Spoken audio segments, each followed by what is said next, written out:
oggi un'assemblea qui ad Agrigento per presentare il vostro movimento anche in vista delle vostre posizioni politiche sulle prossime elezioni alla provincia.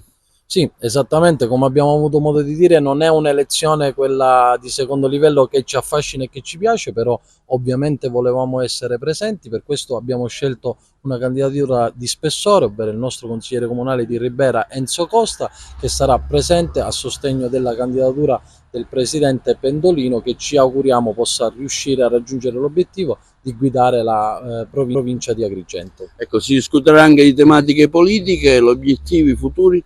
Ma gli obiettivi futuri sono tanti, ovviamente Agrigento in questo momento è protagonista in Sicilia sicuramente come capitale della cultura, e quindi è chiaro che ci sono tanti temi che riguardano sia la città ma soprattutto l'intera provincia, che noi vogliamo affrontare e portare avanti, dalla crisi dell'agricoltura alla crisi idrica, e ci auguriamo che questo percorso positivo non solo possa consentirci di esprimere il consigliere provinciale nella persona di Enzo Costa, ma soprattutto di porre al centro queste tematiche fondamentali e importanti per il territorio. Per la regione, la vostra posizione? Ma per la regione la nostra posizione è sempre stata chiara: all'opposizione siamo e all'opposizione rimaniamo, al netto di quelle che sono spesso veline giornalistiche. È chiaro però che abbiamo assunto una posizione di dialogo rispetto anche a quelle che sono tematiche importanti, perché l'obiettivo non è di fare opposizione distruttiva, ma è quello di fare un'opposizione costruttiva che possa invece dare idee positive, progetti positivi per la Sicilia e i siciliani. Perché c'è stata questa spaccatura ad Agrigento, anche un po' in Sicilia,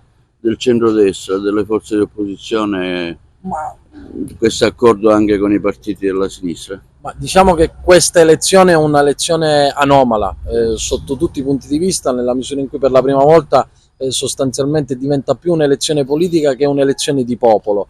Questo ha fatto sì che anche la quadra rispetto al centrodestra non si sia trovata né ad Agrigento né ad altri posti. È una domanda però che va più girata alla coalizione di centrodestra più che a noi. Noi siamo esterni rispetto a questo ragionamento, però a prescindere esprimiamo la nostra candidatura proprio perché le nostre tematiche siano affrontate. Però vi siete accordati con Forza Italia e l'MPA, insomma?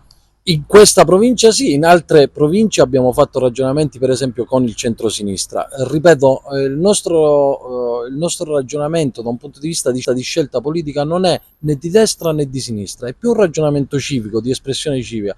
Poi se all'interno delle province e dei territori quella che è la base locale ritiene che sia utile più fare un ragionamento, in questo caso con MPA e Forza Italia, piuttosto che con il PD da qualche altra parte, in qualche altra provincia, va bene, l'importante è raggiungere l'obiettivo. Enzo Costa, perché ha deciso di scendere in campo per le elezioni di secondo livello? Ecco, lei è consigliere comunale a Ribera, no? Sì, io sono consigliere comunale di Sud Chiama Nord a Ribera.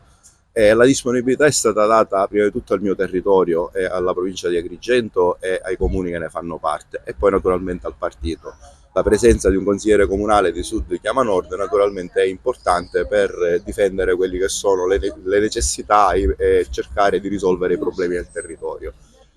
Quando l'onorevole Lo Giudice mi ha chiesto questa disponibilità, ho subito dato la mia totale disponibilità per spirito di servizio e per essere presenti in una competizione così importante. Tra l'altro la mancanza delle province in questi anni si è sentita, e oggi, anche se con un'elezione di secondo livello, abbiamo l'occasione di poter rappresentare meglio il territorio e di poter essere quell'anello di congiunzione che manca fra i comuni e la regione. Arriveranno i fondi per rilanciare le province, un ente diciamo importante per il territorio, ma ci sono anche le risorse finanziarie.